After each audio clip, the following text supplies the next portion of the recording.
fellas. How you doing today? It's going good. Everything's good. Man, this is Daryl LaBWork from LaBWork. We got Coach Pat on here, Coach Floyd, and Jerome. We're going to discuss the most talked about event and the most talked about AAU game in the state and maybe in the Southeast. Happened between the Celtics 17 under and Team Huncho 17 under. We're going to do a little film room edition so we can get kind of the coaches' outlooks. We have the event organizer here so we can discuss how well planned and well thought out the event went. And looking forward to kind of touching base with these guys and seeing what their thoughts were from, like I said, probably the most exciting game of the year. So we'll start with you, Coach Pat. Going in, obviously you have some of the most highly ranked guys in the country on your team, and you're known for your basketball acumen as well. But I know you know that Team Huncho has some really good guards. They're coached to execute. So kind of give us your thoughts going into the game. What you were thinking. What did you want to do early? What did you want to establish early on the offensive end and the defensive end? Yeah, so going into the game, it was a highly anticipated game, and you're talking about probably over 15 Division I, players on the court with both teams. So definitely we knew that they were going to come out, with their physicality, playing hard. So we just had to match their intensity. Their guards, did a really good job of, getting into the lane, which, kind of posed a couple problems for us. And they took away some transition from us. And, those are areas that, we look to capitalize on in transition and getting the ball up the court fast. But, we knew it would be a close game. Team Huncho is definitely a team that, we feel that can beat us. It's not many teams that I can say that, that can beat us. But I think, they're a team that can beat us. So we knew that, we had to have a complete game from start to finish to pull out, because we anticipated it would be a close game.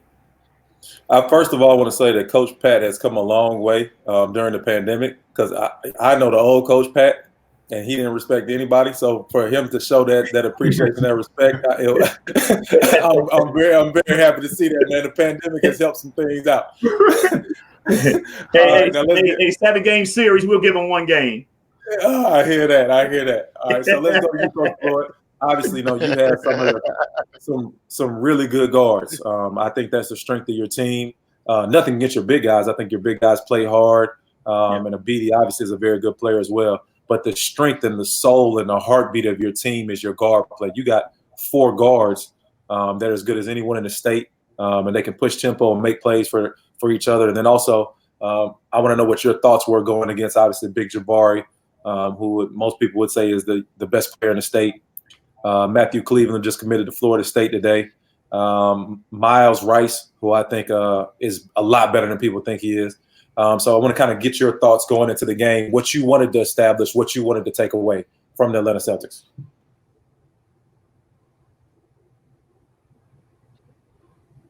Well, we definitely want to take away that transition. Yeah, I know they wanted to get out, to get easy. So we definitely wanted to take away their transition. We wanted to get more in the half court set. I was actually trying to stop their transition, slow it down a little bit, get my guards a little more spacing so we can get those lanes to attack early and hopefully try to get Jabari in foul trouble. But he did a great job of getting some good blocks. Nice clean blocks. But stopping them in transition was something big for us. Okay. We definitely didn't want to get JD, Matt Cleveland out, the crowd going behind them, because we knew they had the star power, so we wanted to slow them down a bit. Yep. So, Jerome, obviously, kudos to you for putting on a great event. And I think you did, under the circumstances, you did as good a job as you could possibly do. I want to commend you on making sure everybody wore face masks. I heard you did a great job cleaning the gyms in between games. And I know there was a lot of prior planning that had to go into this tournament that you typically wouldn't have to do. So how do you think things turned out for the tournament overall, and specifically, since we're obviously talking about this game, the atmosphere for this game? What did you think? Well, first of all, I want to say that I went overboard to get everything ready. Friday went it was haywire. again, you can have a plan, but until you really in it, we never been in a pandemic before. We never experienced this before. So we got hit in the mouth Friday. Friday didn't go down to plan, so we had to readjust on Saturday and Sunday, which we did a tremendous job on Saturdays and Sunday. But just leading up to it, first of all, I didn't expect that many people to come out. I even went as far as telling people that it was free on SUV TV. Please check it out. You know, I didn't plan for that many people to come out, but they definitely came out. And so we, as you can see, even in the picture, we had the caution tape from that end all the way to the other end to stop people from coming over because it was just too many people coming over. Yeah. Yeah. Coach Pat and Coach Floyd, what did you guys think about the atmosphere at the Tipoff Classic in general and in this specific game? Let's let Coach Floyd go first this time, then we'll ask you, Coach Pat.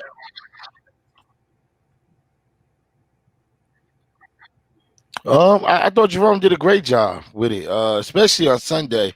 I knew it was going to be chaotic because my game on Friday, it had got a little bit out of hand, and I think Jerome kind of cleaned up a little bit Saturday and Sunday. So, you know, I was looking forward to a little more chaos, but I think he did a great job. The benches was walked down.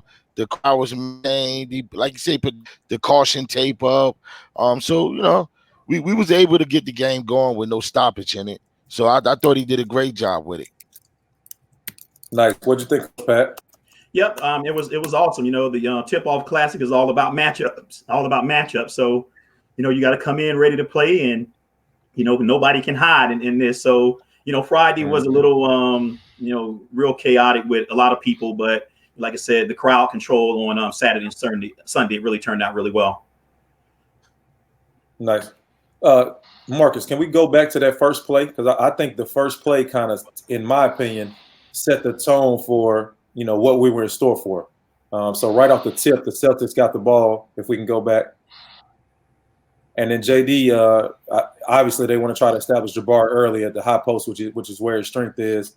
And they wanted to run some kind of dribble handoff action for JD to go to the basket, or probably Jabbar to make a decision if he could keep it and go the other direction. Yep, I thought Bird did a terrific job getting underneath it and forcing this turnover right here. And to me, that set the tone with the Huncho, like, we're here. You know what I'm saying? Like, we're not intimidated. We're ready to play. Kind of, what did you think, Coach Pat, off of that? Yep. You know, we didn't get a chance to actually have our first practice, so there was going to be some horn actions on the give and go. JD just did not be explosive on that give and go in that situation. Yeah, great defense by Burris, though. And I think he's another underrated guard. But to me, that kind of, you know, showed that, like, Huncho's here we're here to play today. And, you know, if nothing else, this is going to be a good game.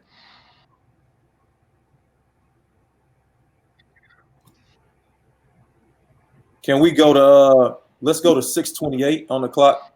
We got a transition and a tip in by Deloach I want to talk about because I want to touch base on Deloach. And again, it goes kind of with the theme of Huncho, how they were, you know, how they were aggressive and how they were ready to play. So not the 6:28 mark in the game, but the 6:28 mark if you're watching the video.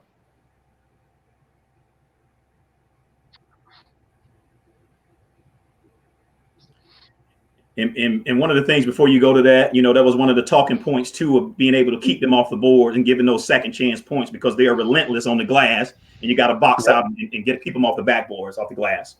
Especially Deloach. So can we rewind that right quick? So, Coach Floyd, talk to us a little bit about how Deloach is to coach. I know people have various opinions on him. I love his chippiness, to be honest with you. One of the reasons I wanted to show this clip was look at the tip and then look how he runs right into Matt Cleveland.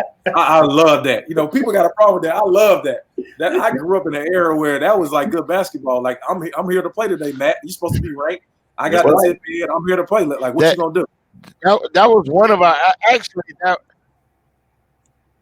that was one of our game plans. Was I knew in a game with 3 top 25 players, you ain't gonna be able to stop all 3 of them. Yeah. So if I can keep Matt from getting 30 on me and have him thinking every time, you know, all I wanted to do was he did a little bit, but all I wanted him to do was just be in the air, let him know, look, I'm here, you know, and so you know that was kind of a game plan with him is just to play with a lot of energy and to let Matt know you there. I know, you know, with Jabari, Matt, JD, them guys so skilled that we had to do a little something extra. Yeah. To try to hold them off. You know, so it was going to be a team effort for sure on those guys. And I thought early, neither team really could get in a flow, and you know, I'm sure that's a combination of a lot of things. Obviously, it's Sunday, so it's the third day that you guys have been playing. They haven't played back to back to back days in a long period of time. Also, this is the first major game with a large crowd there. So you know, guys haven't been in that situation in a little while. So, can you kind of give us your thoughts on early? You know, why? To me, it looked like it was a little bit of a defensive struggle early, and then it kind of broke loose. Did you guys kind of feel the same way early in the first half, trying to figure out the best way or the easiest way to score points? Coach Pat, let's start with you. Yeah, I mean, you know, it started out slow. You know, it's a heavyweight fight, so you know it's going to start a little slow.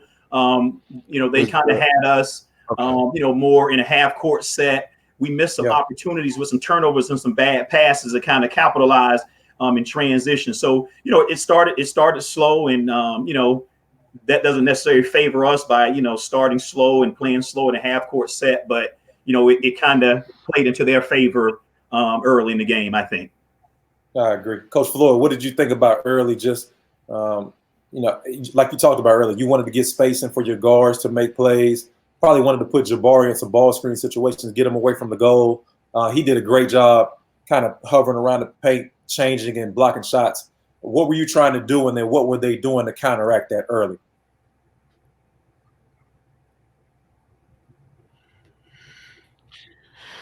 Well, one, we were hurting ourselves, man. We were up. And I had to tell them, you know, look, calm down. You know, we know what we want to do offensively, but we wasn't executing it. And you're right, we wanted to put Jabari in ball screen to try to keep him away so we can get those. Because we knew we wasn't gonna get them with him in that paint. So, but I think the guys were rushing, and then you could see a couple times Tyler Shirley called off way off his screen, and I got the and I'm like, no, you got to use those screens. So you know we can try to get in the lane. You know, I think it was like 11. It was like 11-4 at one point, and I called the timeout. I was like, hey, look, settle down. We forgetting about on offense. That's on the defense, but on the offense, we need to get the floor space, get floor space, get your ball screens out into the lane. You big guys come up and get the putbacks, and that's kind of what our game plan. Okay, nice. Can we pan ahead to the 16-25 mark?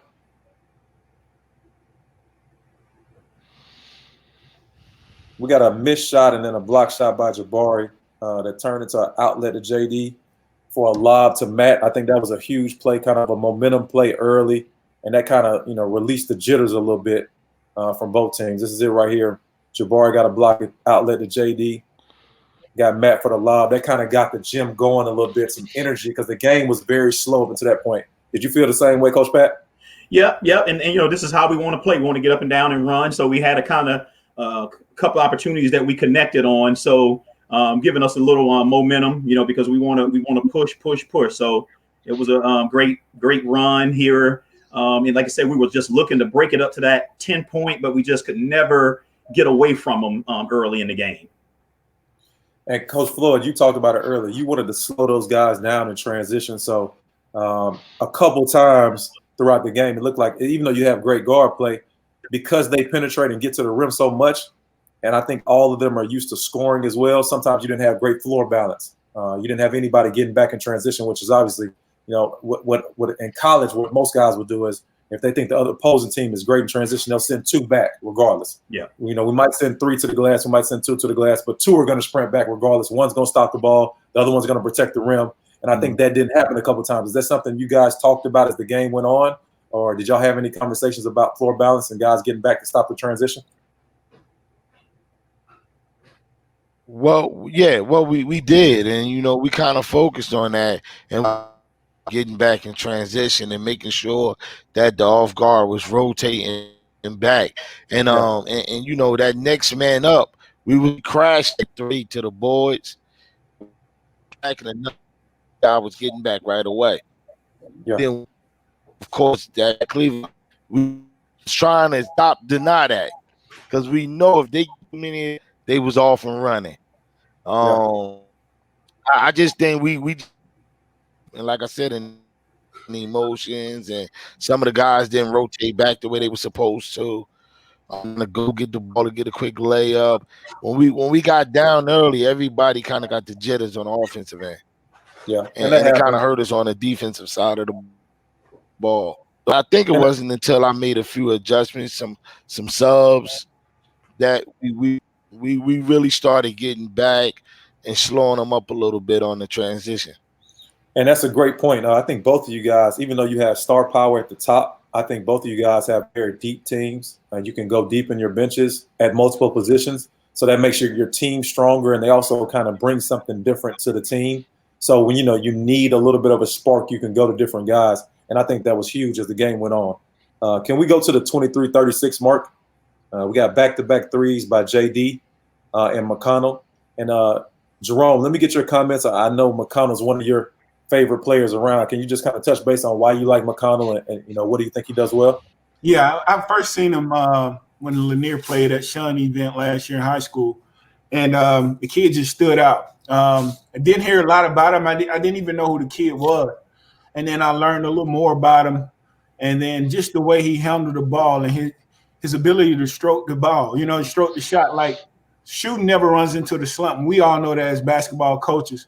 Like, if you got somebody that can shoot the ball, they open the floor up tremendously. He does that. He handled the ball very well, and he get his other teammates involved as well. But he's just a threat, and he's coming on strong. And he's one of my favorite players going into his senior season and potentially going to college. Coach Pat, can you talk a little bit about bringing J.D. Davison over? Huge pickup, major reputation in Alabama. I think in the Southeast he's starting to pick up some steam, and then obviously nationally now playing with you guys has been great for him. You're using him primarily at the point, which is great for his development, because I think he's used mostly off the ball in the high school season because he can score the ball so well and he's ferocious off of that left foot. But you're actually teaching him how to play the point guard, which is something that you've done for both sons, so you have experience with this. Can you talk about him and then also the development of Miles Rice, who we just saw get to the free throw line, and to me is the reason you won this game? Can you kind of touch base on both of those guys? Yeah, so kind of what happened was, getting JD, we were, trying to being involved and getting him, and then with the Nike team shutting down, we were able to get him to come over. But, just like you said, he's very unselfish, and, we got, a lot of scoring power, and, he looks to pass a lot, even though, he averages 30 points a game in high school. But at the next level, how he's playing with us, this is how he's going to play at the collegiate level. So it gives him a chance to come in and run a team. We knew that, I had to put Miles or LJ off the ball because that'll give me an advantage because, off the ball, they'll be able to beat their guy off the dribble and score. So I knew one of those guys would probably end up having a pretty good game of scoring. And, Miles had a really big game. I mean, he made play after play after play.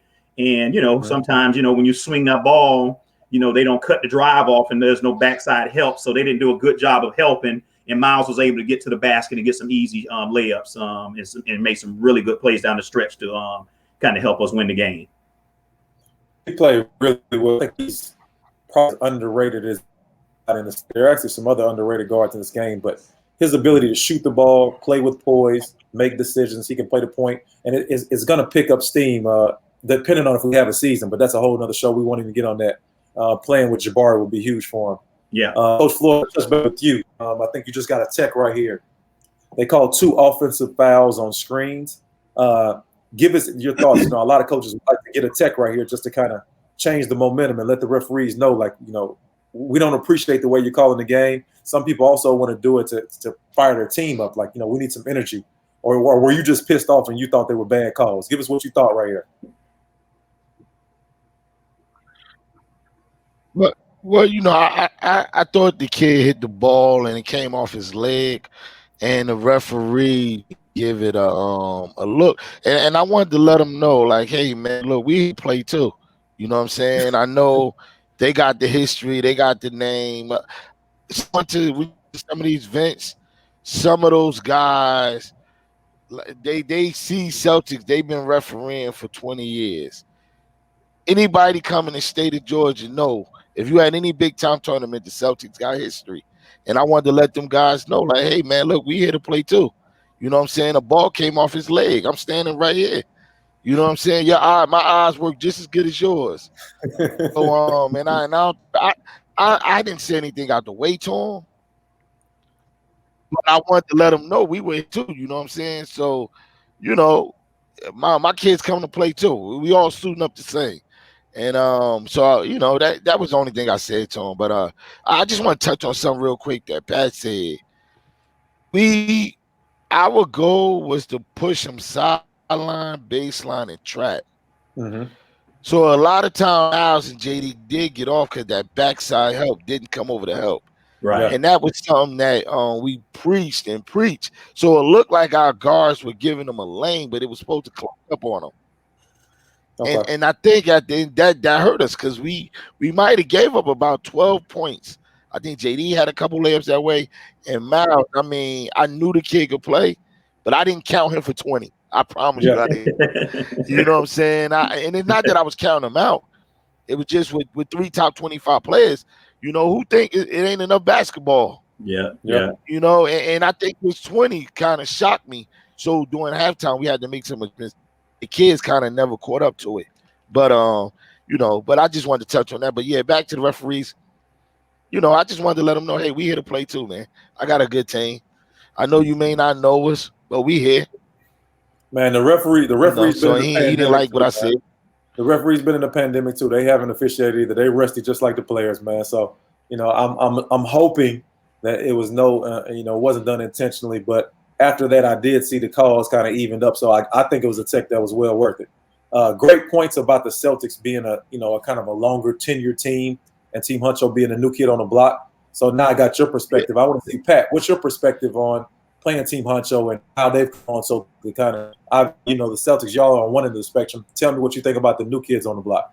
Nah, no doubt. I mean, I think they're one of the top teams in the country. Definitely, between his team and Damon's team, they're probably top in the country of shoe teams. And I mean, we can argue that Huncho is probably top 3, top 2 teams in the state of Georgia, which there are a lot of really good teams. So the shoe thing is supposed to be the cream of the crop. However, they're gonna punch you in the mouth, and you better be ready to respond. If you don't respond, you're gonna lose the game.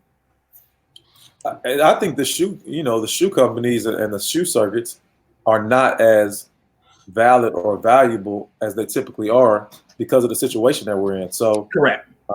The Nike guys, I think, had a huge advantage being able to play against each other and being able to play against the best teams in the country week in and week out as they travel the country. And you take that away, and it kind of evens the playing field. And now also tournaments are more regional based than they are national based. So it's been a very interesting dynamic this summer for basketball. Kind of talk to us about. Let's go with you, Coach Floyd, first. Did you even think we were going to play games this summer? When we were in March and we were at home and nobody could go anywhere, nobody could get in the gym. What were your thoughts going in? Like, how was your planning for this summer, not even knowing if we were going to have games? It's funny.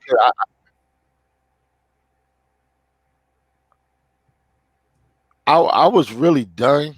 I was really done. And it's funny because it's me and Pat on this because I still remember, I don't know, about a month ago or so, I seen Pat and he was like, hey, y'all gonna play? And I was like, man, I don't think we gonna play at all. Like, I had kind of, be honest with you, I started buying me a treadmill and started working on myself. And I thought we were just gonna fold it for camps with some cameras there. And we were gonna pack it in. Yeah. But as it started to open up, it was only right that we put our guys in this predicament because them guys came to us last year when we were an independent company. And they could have went anywhere. A lot of my guys could have went to any team. I don't know if they'd have started, but they would have definitely played. Yeah. And they came to us.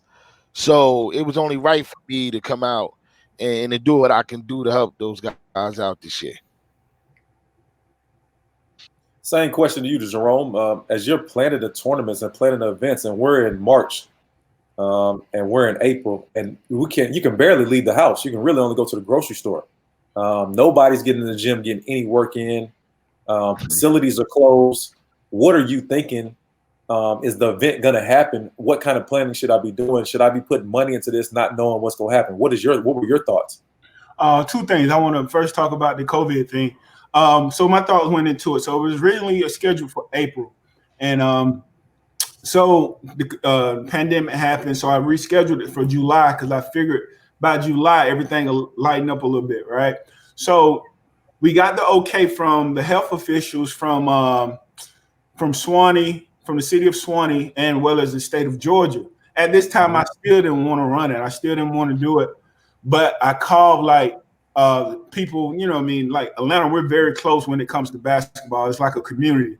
And I love that about our city. It's like we're close. So I call people in the city, Pat, Ryan, Dez. Like I call people and you know, and I asked them, do y'all want to play? And everybody was like, yeah. You know what I mean? Like they want to play. So given that information, I said, okay, let me do everything that I can to make this as safe as possible and not be money hungry and try to go for the money. So what I did was I cut it down to only 7 courts. And I said, I'm not accepting more than this amount of teams. And we're going to try to put the staff there to be able to facilitate everything.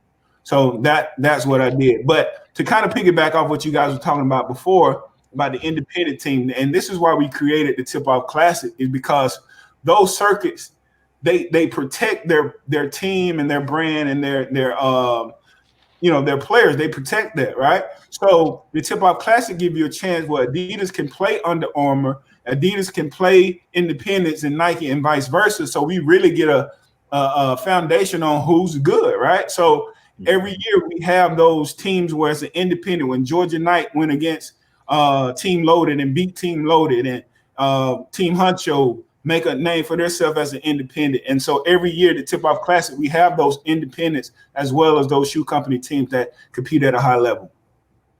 I think that's a great point. And basically, there's nowhere to hide. You can't hide with your own shoe company, your own circuit, the guys that you're used to playing against. You got to strap them up just like everybody else. Coach Pat, what's your thoughts on playing in a tournament where it's opened up? It's like the U.S. Open. You can play whoever. And then also, what were you thinking March, April? Having sons that train and one that plays professionally, one that plays in college. What were you thinking? Were we going to have this event or not? Yeah, I mean, I was just being positive and optimistic that we would play. I was, always in contact with Jerome, and just like Coach said, I see him in the gym. I'm like, Coach, are y'all going to play? He's like, man, I don't know. I don't think we're going to play. I'm like, man, you got to play. We've already started practicing.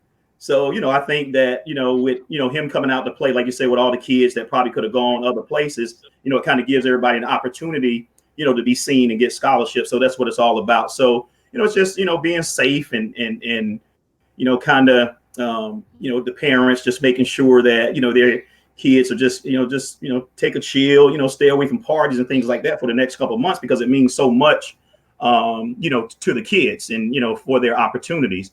And as far as, kind of playing everybody with the, independence, it's just gives us opportunity. Like I said, it's pressure if you are, supposedly a good team. You're going to take the punch, and the independent teams are going to come after you. So it's pressure for us to win those games. You don't want to necessarily lose to, another shoe brand. You don't want to lose to an independent team. So you got to get out there and compete. You can't run, you can't hide. So, but it's a good opportunity. And, at the end of the day, you're not going to win every game. You're not going to lose every game. So just getting out there competing and kind of giving the college coaches an opportunity to see the kids as best as possible to, be able to evaluate. Because I think it's a little hard for college coaches to evaluate, kind of looking at film and looking online, because there are a lot of things that you can pick up by being there face to face and seeing the game and seeing how the kids interact with their teammates and things like that. So, but this is the best that, we have. And, we're thankful for SUV TV, who's doing a really good job, and, just their broadcast, just their quality and things like that. I mean, it's just really helping a lot of kids out. So you touched on some great points. You know, the theme for this summer and going into this next season is going to be, are these kids going to get the opportunity to be seen and recruited by college coaches? So these events and these streams, especially with the high quality of SUV TV, is huge for these guys, because we're not sure if high schools are going to have the resources not only to test kids, but to keep the gyms clean, and however they're going to travel to and from the games clean. It's just an unknown right now. We're in a situation where nobody knows what's going to happen.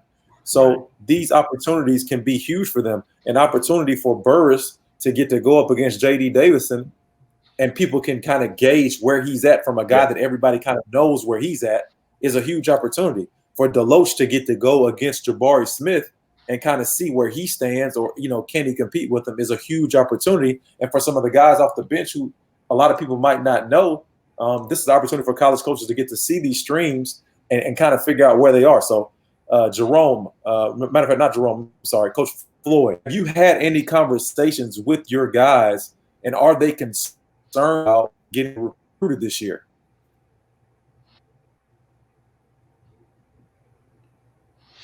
Yeah, I think everyone on my team feels like, you know, well, maybe I think every kid kind of feel like they've been under recruited. You know, I know my guys do.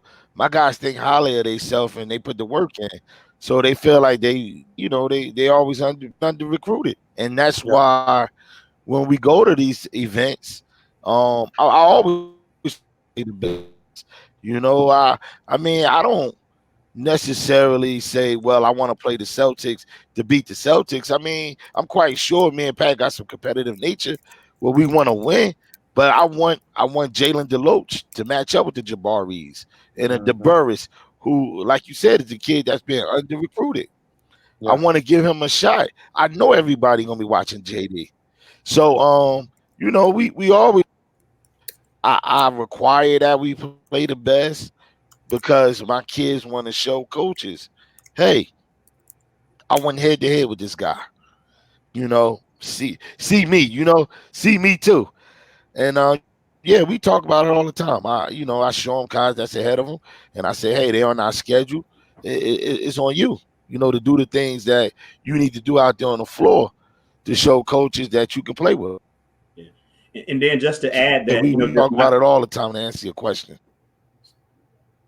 You know, sorry about that. So just to add to that, you know, just like my conversation with college coaches, you know, they're going to ask me about Team Huncho players. And I'm like, hey, this Deloach kid is good. You know, Andrew, man, this guy can really shoot the ball, because, you know, as you know, coach, you know, you guys, you know, ask, you know, hey, how's this kid? You know, you ask about our players and other teams' players. So, you know, I give respect to those kids that are on that team, and, you know, how they played, and, you know, how they defend, and, you know, how hard they play. So I think, you know, playing against us, and, you know, just, you know, I'm going to validate and if a kid is good, support kids on other teams and all teams. So, you know, like I said, you know, his Huncho's kids and other teams that we compete against, you know, I'm always giving good feedback and real feedback, you know what I'm saying? Just to, you know, how good those kids are, and you know, just, you know, making sure that, hey, they're getting recruited and these guys can play.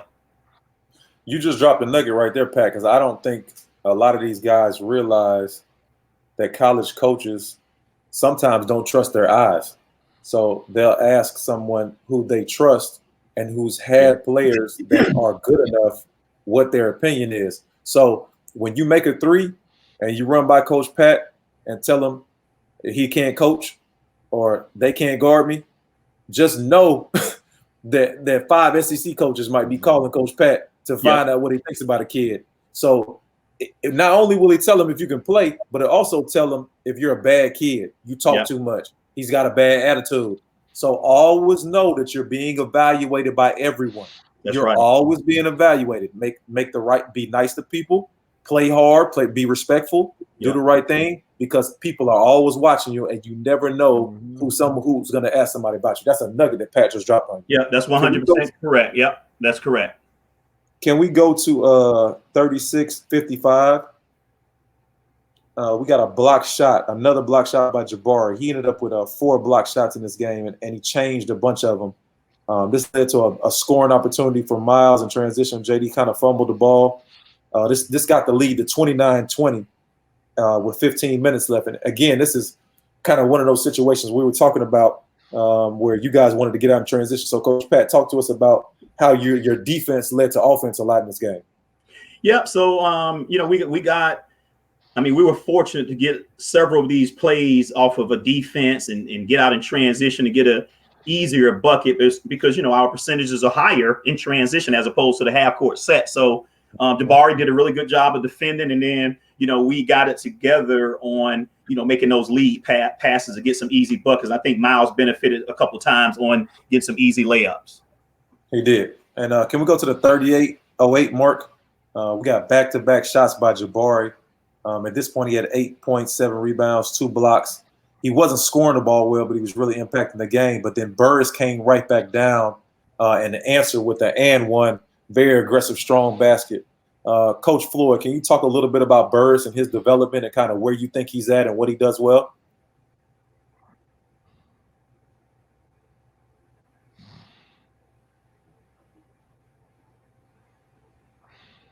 Did you hear me, Coach Floyd? Well, it's the league. Attacking the paint is well. We've been working on that little floater that you see there. I think yeah. Can you hear me? Yes, I can. Yeah. Hear me?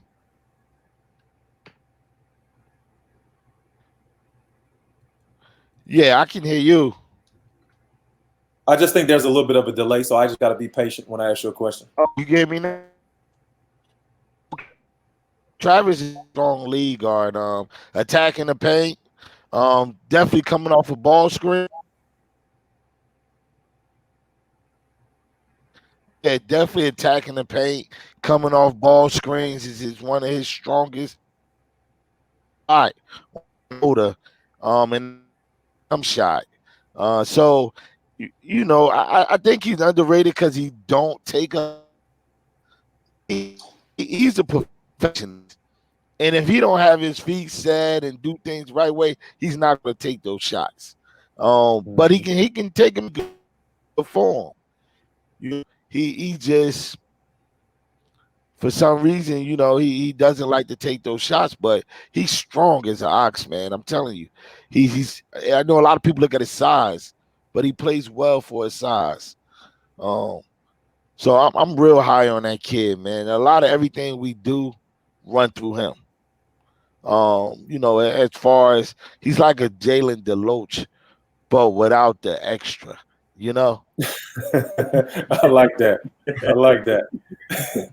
I'm sorry. I got caught up in I got caught up in looking at the screen here. I caught up in looking at this game here. Oh, it's a good game. And the pace and the speed of the game kind of look really at that shot. Look at that shot right there. The shot right there. So, Coach Pat, we just got the highlight of, even though JD missed that layup, that might have been one of the best moments of the game. So talk about his explosiveness in transition. And, obviously we talked about his game has to develop. He has to be more of a point guard, kind of get a better feel. But some of the things he can do in open court, you cannot teach. You can or you can't do them. And he can do a lot of them. Talk to us about, how electric he is in transition. Yes. I mean, he kind of has Westbrook athleticism. I mean, he's just a freak of nature. Like, I mean, he's really, really explosive off 1 foot. I mean, he can jump really high, and first weekend being out there, he was kind of laying back a little, but I think the more he gets comfortable, he's gonna play a lot better than what he did doing this past that weekend of Jerome's tournament. But very explosive, very good kid, very coachable, very quiet. Another thing of wanting him to, hey, speak up. I know it's your first weekend here, but as a point guard, you got to come in here and demand and talk and lead your team. So those are some development areas that most kids got to be a little more vocal at that point guard spot. I agree. And the good thing is, like I said, you've raised some point guards in your own house, and I know Jared and your other son, they were both on the bench. So I'm sure they're talking to the guys during the game, and it's good to see them up close and personal so they can get knowledge from you and from those guys as well. So I'm looking forward to seeing how much he develops over the course of this summer, getting to play with you guys. Wanted to touch base on if we can go to 43-25. That's when the action to me finally really picked up and the game got heated. Jabari had a nice move in the post. McConnell comes down and hits a deep three. Then LJ had a spin move and finish on the baseline. And Jaden came right back with the finish through contact. I mean, this is back to back to back. This is probably one of the best stretches of the game. So, Coach Floyd, kind of talk about this stretch right here, and you know, your guys finally started getting loose. What were you thinking?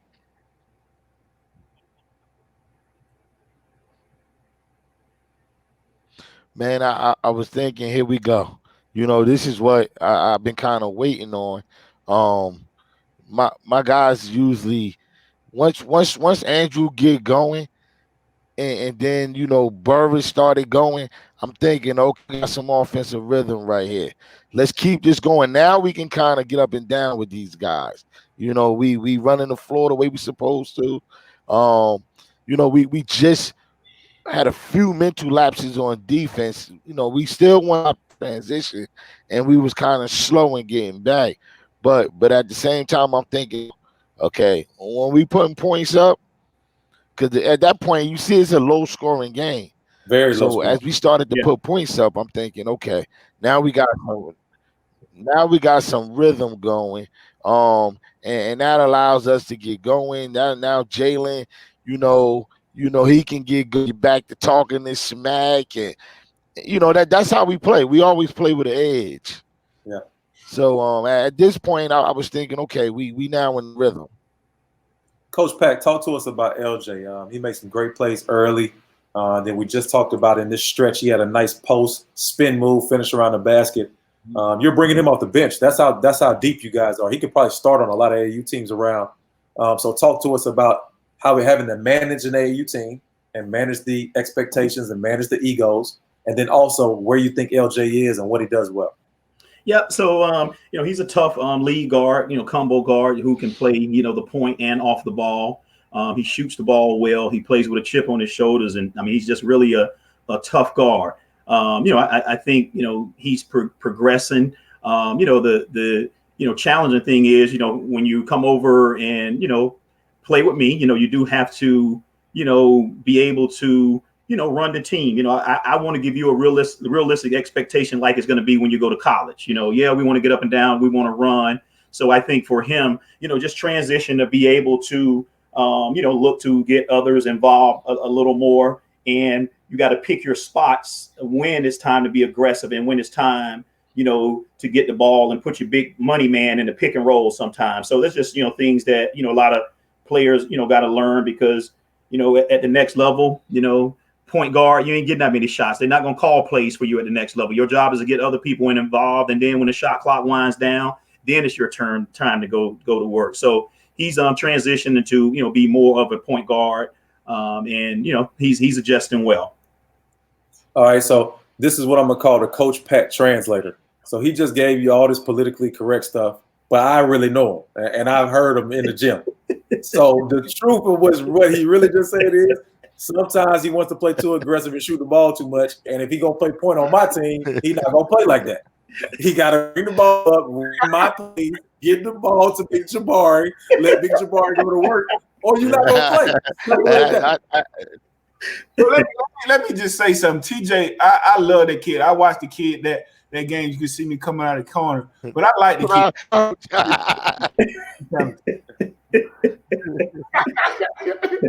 All right, can we go to 44-48? Unless we might have just matter of fact, that was it right there. That's the deep three by AJ McConnell. Go back to that again. And again, this kid shoots the ball off the catch. He shoots the ball off the dribble. Talk to us a little bit about Coach Floyd. Talk to us a little bit about AJ McConnell and his ability to shoot the ball. And then also, along with that being his strength, talk to us about what he's got to get better at. Because we always talk about what guys do well, which is great, and we got to accentuate that. But if we're not working on our weaknesses and we're not telling the guys the truth about what they got to improve on, when they get to the next level, they're not going to play. Because guys can do multiple things in college. You have to have a strength, but you also have to continue to build your game where you can do multiple things, or you won't be able to get on the court.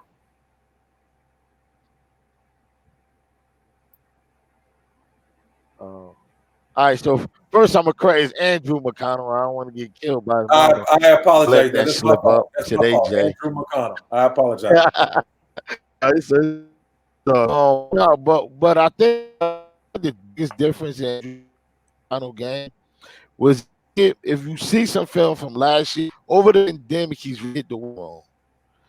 His dad has a gym in the basement, and that guy put on a lot of muscle, and he's been getting up a lot of shots. That's why he's shooting it from so deep, just like he would shoot it from the 3-point line.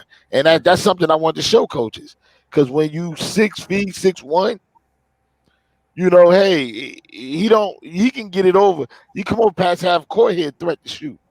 And so I think him putting that weight, being able to take those bumps now, he get to the lane, he can finish. So it just adds to the shooting now, because you can't just play him for the shot. He did himself some just by putting that extra weight on. No, so I think that was the biggest improvement from last year this year. Can we go to? But it's just like anything. He found the right system. Go ahead. Oh no, you could have finished. I'm sorry, that's my fault. I thought you had paused. Oh no, I was just saying, just like anything. Once he get to college, man, it's just about him finding the right fit, man. He's gonna be special, because he can do this right here all day. He this is just something he work on. It's like, I call him my Trey Young. Gets in the gym and he get those shots up from that volleyball line. He may shoot 100 of them every day. And if you're going to take those shots, I agree. You should work on them. You shouldn't just pop up in the game and take shots that you don't normally take and expect them to go in. Whatever shots you think are game shots for you, you should practice those at game speed on a daily basis and make it where it's a habit and make it where it's a ritual so that you're comfortable taking those shots and you have the opportunity to make them in the game. Coach Pat, we've done it. We're going to change it up a little bit. So we've had you talking a lot about your guys. Let's go to 49-34. We got Jalen Deloach with a big-time jump hook over Jabari. That's actually the first lead that you 41-39 with 8 minutes left in the game. Talk to us a little bit about Deloach. We talked about his chippiness, talk about his development, and this move right here. I thought this was a big-time move in the post.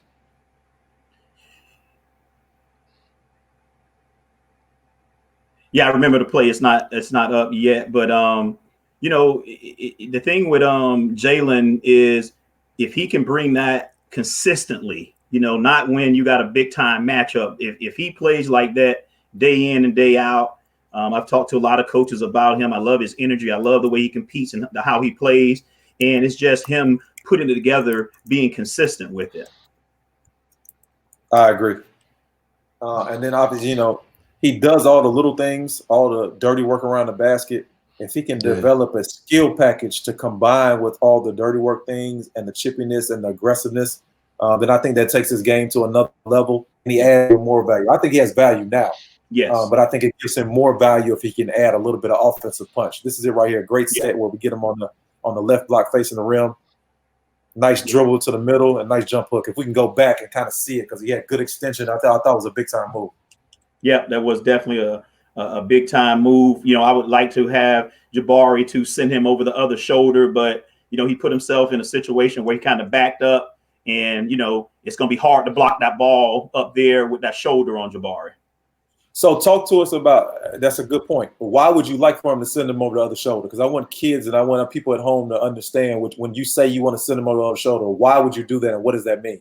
Yep. So we want to send him to his left hand side and let him make the left hand jump hook. The shot that he took is a very high percentage shot. So we like to send guys to maybe shoot a more tougher shot and which is a more low percentage shot. So that's a developmental area for Jabari is his low post defense because he should have bodied him up a little more physical with him down there. But those are some of the things that we talked to him about of being a little physical, make a little contact. We don't know if the referee's going to call that.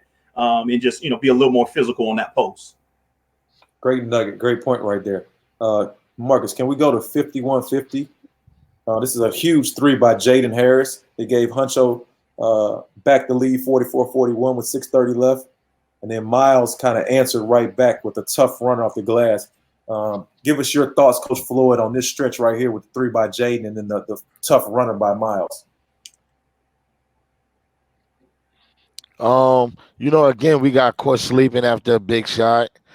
We got caught sleeping on defense, and we was having those mental laps the whole game. The thing with Jaden is this was his first weekend playing with us, so he only had one practice before we came into this tournament. So a lot of things that we would normally do as a team, we couldn't do, because he wasn't able to grasp it yet. But that incident, that this situation here, was just another situation of a mental lapse, where we hit a big three, we go back down on defense, we get too comfortable, and then that sneaky Miles who killed me comes in with that little floater there. Tough floater, big time. So yeah, I mean that guy, man. Yeah, I mean the guy played. Listen, coaches asked me about him. Hey, what you think about the kid Miles? I said, well, you would ask me about the kid that I felt like killed me with 3 top 25 players. I really felt like, I should have dialed in a little more on him. Because, the guy just do what he normally do. Yeah. And I kind of a little bit. I fell asleep on him a little bit, and he woke us up. Those guys were still focused on not letting Jay. I told him, I was shooting over Tyler, just make him take tough shots. If he keep hitting it, we got to live with it. Yeah.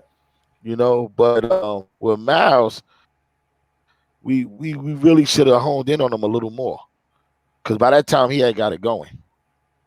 Hey, he's about to hit another tough three if I got my notes right. JD found him it's not right here because it was in transition, I think.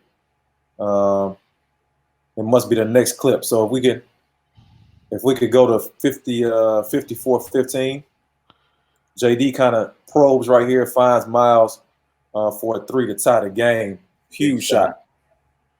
Yeah. So Coach Pat, talk to us about another issue we fell asleep on. No question. So Pat, talk to us a little bit about JD. First of all, probing, making good decisions, then Miles just being shot ready, and then just kind of, to be honest with you, he kind of took over for a stretch in the second half.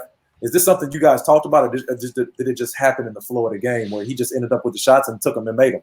Well, no, I mean, it's nothing we talked about. It's just going to be, people are going to focus on, the big three. And sometimes when you do that, you're going to have other guys that have the ability, because, Miles is a good player just like those guys. And Miles has been shooting the ball very well. And, Miles is a winner. It's just something about him is he's going to win a game. He's going to win the game. It's just in him. He's just one of those, special type kid with just that, winning mentality. So nothing we planned. We wanted to get him off the ball, and we wanted to get LJ off the ball because we know, JD's going to be real unselfish and try to, distribute the ball and get those guys going. Because I thought it would be probably T.O. Tylen Owens that would get going with some wide open jump shots, because, they got to focus on Jabari. They got to focus on Matt. So we knew that, we would have some open shots, but just early, T.O. could not get going. I mean, he had the looks where he missed probably about 4 or 5 open threes. Yeah, and I'm glad you brought T.O. up, because I think he's a really good player that a lot of people don't know about. But what guys find out when you go to a team like the Celtics, who have highly ranked guys, your shot selection or your shot opportunities are going to be very different than they normally are. So when you're used to being able to get whatever shot you want to get, the ball's in your hands regardless, everything runs through you, and now you go to an environment that's much more similar to college when you're a freshman and you got to get in where you fit in.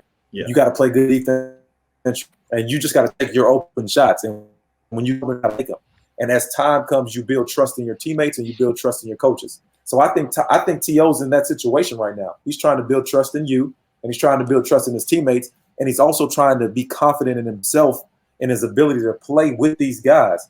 So this is a great learning lesson for him. I don't want him to think he's struggling. He's just going through what most guys go through as a freshman. This actually can help him when he becomes a freshman. So guys, when you go play with the AAU team and you're upset because guys are taking a lot of shots, if you're the new guy on the team, that's how it goes. Yeah. You got to find a way to get in where you fit in. And until you can defend, rebound, and earn everybody's trust, that's how it goes in college. So this is actually a situation where you can learn and grow. So you need to You need to embrace that and know that's going to be a part of it.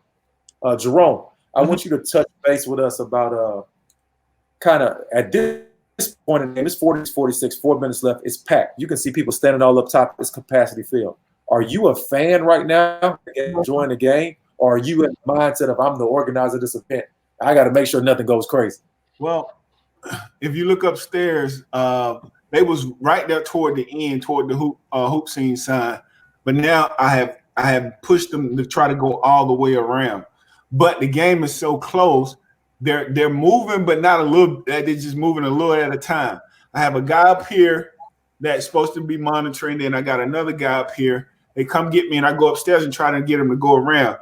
And as you can see, they get right here on the baseline, and they stop. They don't go all the way around. So they still try to watch the game. They supposed to space out. But this is another thing with crowd control. I'm only one person. And so, I can say move, go around, please move around. I had to start threatening to forfeit games. That was my biggest threat is like, look, if I don't get you guys to move, I'm going to have to just forfeit your game. I know what team you're playing for. We just going to forfeit. They start moving a little bit. But again, it's a lot with crowd control. Yeah. And to add to that, when you say this game 46-46, I think it was 4 minutes left. A lot of times me and Jerome is talking about these games 3 months, 4 months out of when we're going to play this game, what time, and just this anticipated matchup lived up to the hype that we have been talking about for months of this, having certain matchups and doing certain times. Right. Oh, no question about it. It was right on the money. Great time frame. It was great that you guys waited to play that game on Sunday versus playing it earlier. I mean, it would have been packed regardless, but I just felt like it made it feel like championship Sunday. Yeah. We got two of the best teams matched up with each other. They went head to head, so it was just great to see. Can we get to the 59-minute mark? And we'll go to you, Coach Floyd. Jabari hits a tough, and when I say tough move right here on the elbow, I thought Jalen played him as good as you could play him. To be honest with you, he defended him well, but it put the Celtics up 6 points. What were you thinking right here? And then what can you do in this situation? I mean, I thought it was just a big time move, a pro move. I never use that term with kids lightly about a kid being a pro, but when I seen that move, I said, "Boy," because at this point in the game, I told JJ, "Hey man, I think we contain Matt a little bit. We got to get Jabari contained killers." So Jalen, like, I got him, and he hit, man, wasn't nothing you could do about that. It just, I mean, that was a great move right there. Yeah. And those are things that, we have been talking to Jalen about putting in his game package, and he's just now starting to work on that. But look at that right there. Man, that was sweet. That nice slow pull up. Yeah. I mean, that's a pro move right there. No question. We're going to go back. He's great defensive. It's just, he's shooting over 6'8", 6'9" guy. That was pretty right there. We're going to go back to you for this shot that we just saw by Jaden, Coach Floyd. Jaden hit a big pull-up right there. He has 7.5 and 11 in the game. And he answered back with the deep two that probably is one of the worst shots in basketball. I think he might have had his toe on the line. It cut the lead to 54-50 with 1:40 left. What were you thinking right here as Jaden came down and made this shot? Oh, well, one I was talking spacing right there. I want to tell Drew to move down some more because we wanted with Jabari right there. And I told Jaden the last few times we had drove at Jabari. If he back up looking for the drive, take the jump shot. And I think he realized it at the last while he kind of stepped on the line. But the last few times if you see we ran a ball screen. The guy tried to drive at Jabari, and I said, "Hey, that's not working." The guy done blocked his shot. So if your guy, if he do good guy, and you left with Jabari, and he back up, just go on and pull up. We'll live with it. And I think Jaden did a job at doing that. I just wish it was a 3-time. We could have used that extra point. Late in the game, she was Jalen missed free throw. We could have used that extra point. You can always use the extra point. But it is what it is. I think Jay's developing his jump But shooting. you know, I thought he did a great job of listening.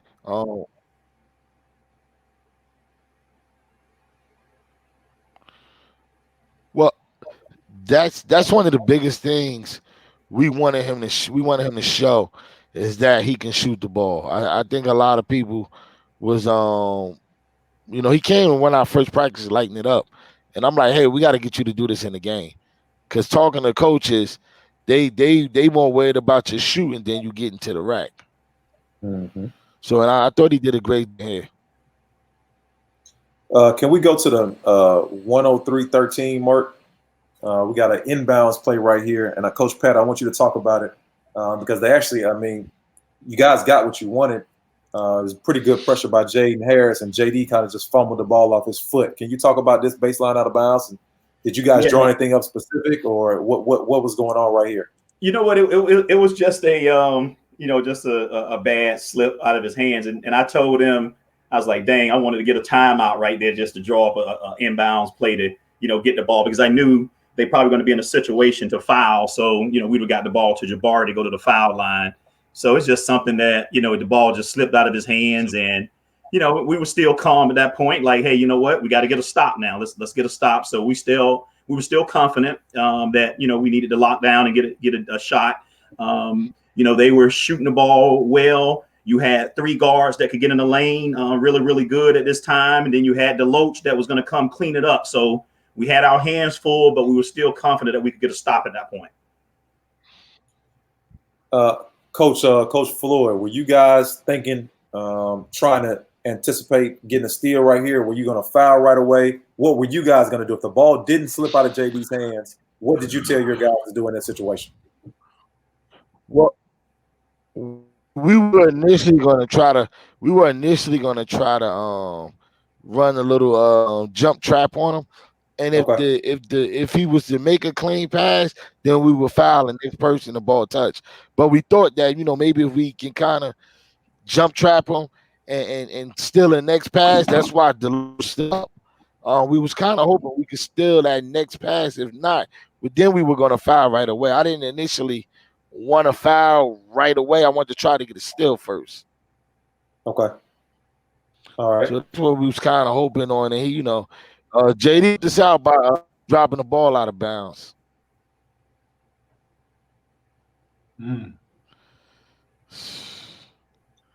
Let's go finish this game off, and then we got to go back at the end of it. Right, we got to put that reddish block back on here. I skipped through that on accident, but let's finish the game out since we're at this point of the game, and then we'll go back to that at the end. Coach Pat, what did you think about this right here? Good call, bad call? Did you tell Miles to watch out for the push off, take away the three? What happened right here? Or is just kind of luck? You know, sometimes the referee gives you the call that you need. Well, you know what? I mean, the crazy part in this game here. So you had Travis going, you had Andrew going, and you had Jaden going. We couldn't put Miles on all three of them because he's our best defender. So we kind of had to say, okay, Miles, get this one, and hopefully this is the one that shoots the ball because he's just such a pest on defense. That was, I mean, you know, close right there. You know, not necessarily a game changer in that situation. You got to let that play out and see what happens. Yeah, huge play in the game, obviously. Because after that, you guys kind of, you know, took care of the ball, didn't turn it over, and iced it with free throws. But a great game. Can we go back to that block shot by Reddish that I missed?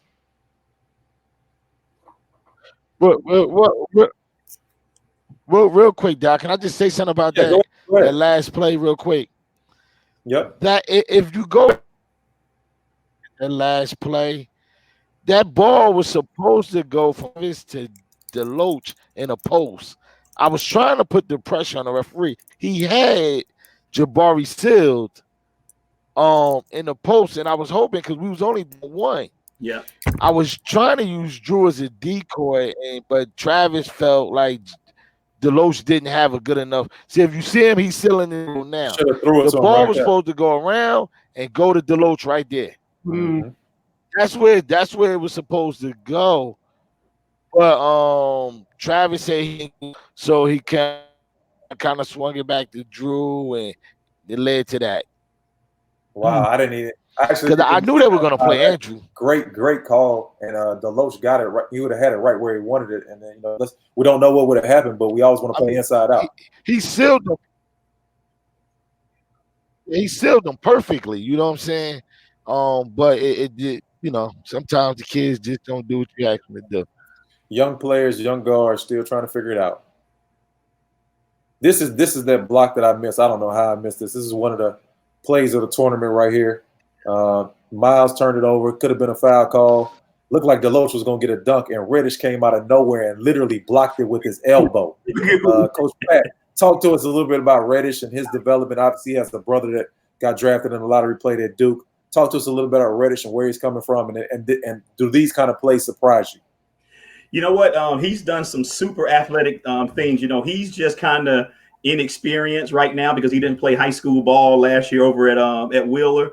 But, he's a 6'6" wing guard who's, very talented, very athletic. I mean, 95% of the kids would have given up on that play and he would have got a layup in that. But he kept going and just an unbelievable play. I mean, it was just, man. It was one of the best plays of the tournament for sure. Sure. His hand was well above the rim, and he blocked it with his elbow. That was an eye opener there. So at this point, we closed out the game. We talked about some of the most exciting plays. We'll let Coach Floyd go first. Can you just give us kind of your overall thoughts on the game, on the event, and playing on the pandemic? Just a summation of everything that we talked about tonight. Well, listen, the event, Jerome did a wonderful job with this event. I mean, Friday, I was a little nervous about how the rest of the weekend was going to be because during the game, referee stopped the game and they come to me and Chris, who was coaching Game Elite, and say, "Hey, we got too many spectators in the referee." Like, okay, what you want me to do about it? And I thought from that point to the very next day, Jerome did a wonderful job running this event. And, I felt a lot better coming in today, playing those games and see how he had the flow of the building. So I think the event was great. I think the matchups was great. And you're right, that matchup with the Celtics was definitely one we were looking forward to, and I'm glad it was on a Sunday because it allowed us to build up to it. So, and I tip my hat to Pat. I know what he's did with his boys. I know what he's did with basketball in Georgia, and I know Celtics got. We just trying to. I thought it was a great game. I thought both teams battled. Hell of a play at the end of the game. Man, I didn't know whether to be happy for the foul or I just was in love with the block. So I thought it was a great game, man. I thought it was a game for well. I think the referees let them play. So you live with it and move on. Great event, great game. I hope we gave everybody what they was looking for. Jerome, give us kind of your thoughts on how you think the event went, what you thought about that game, that matchup, and kind of just your ideas and thoughts about everything as we're going through with the pandemic right now. Yeah, so I first want to give a shout out to SUV TV. This was my first time using SUV TV, and the response, the job you guys did and they did was amazing. So and it actually, I'm overly OCD about my event. Like I want it to go a certain way, so I'm always particular about it. But this was a added bonus to it. But you notice I added free package for coaches, rosters. I put the coach's number on there. I didn't put players' number because I wanted the coaches to see the exposure they got from it, not the players. I wanted the coaches to get that call so they know that this event helped them get that call. And I don't have to go on Twitter and say, Georgia signed up or Iowa called me. Like, I don't have to say that. The coaches are getting it. We got some shots fired right there. Okay, I like that. All right. I saw the shots. Yeah, like I ain't no shots fired. I'm just saying there's no reason to do that. for me, you know, Johnny, did you get a call, Johnny? Did your phone ring? But now for me, that's what it was about. It's about these kids going to school. It's about, you know, building a platform for these kids. And that's what I wanted to do. So hopefully those coaches got a call. And as far as these two teams, they was the highlight of the event. That Sunday they played. It go down to the last play of the game. You can't draw it up no better than that. What I didn't expect was the amount of people to come out. And again, Johnny, I can see that Friday we didn't expect it. So we had to go back into the bag and figure out how to monitor this situation. But again, I didn't expect that many people. So overall, I think it went well. These two teams definitely did their thing. So thank you guys. Thank SUTV for having us too.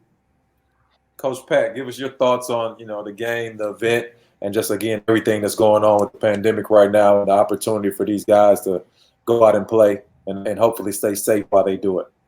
Yeah, it was a great tournament, great coverage, SUV-TV, great event, awesome game. I think we played them twice, and I think it's come down to the last possession, 2 times that we played each other. So it's always been a 1 or 2 point game. So it's a, really good matchup always. Mm-hmm. And, just hopefully, the kids can continue to play and be safe in some of these events so they can continue to, get their exposure. I think, still a lot of kids out there that are really good. And, we're hoping that, they can, get scholarships. But great event, much respect for Team Huncho and with a lot of really good teams in there. And like I said, we'll be looking forward to the next matchup.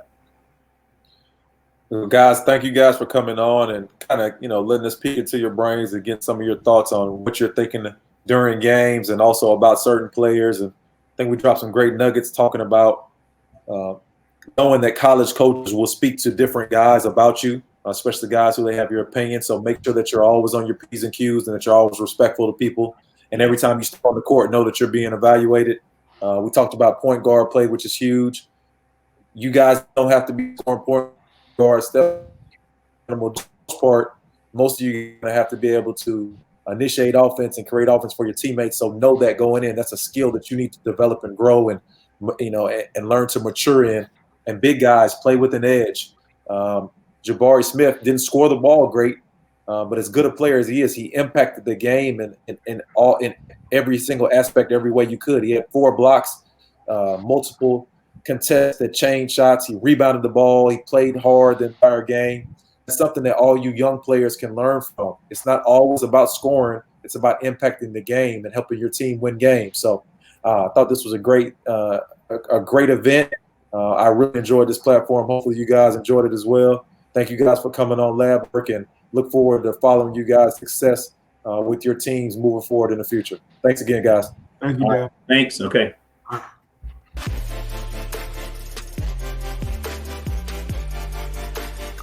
Hey, thanks, man. Thanks, SUV-TV.